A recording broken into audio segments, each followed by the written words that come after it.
दुःखं देहवद्भिरवाप्यते ये तु सर्वाणि कर्माणि मयि सन्न्यस्य मत्पराः अनन्येनैव योगेन मां ध्यायन्त उपासते तेषामहं समुद्धर्ता मृत्युसंसारसागरात् भवामि न चिरात् पार्थ मय्यापेशितचेतसां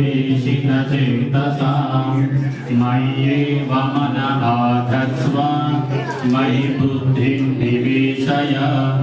निवसिष्यसि मय्येव अत ऊर्ध्वं न संशयः अथ चित्तं समाधातुं न शक्नोषि मयि स्थिरम् अभ्यासयोगेन ततो मामिच्छाप्तुं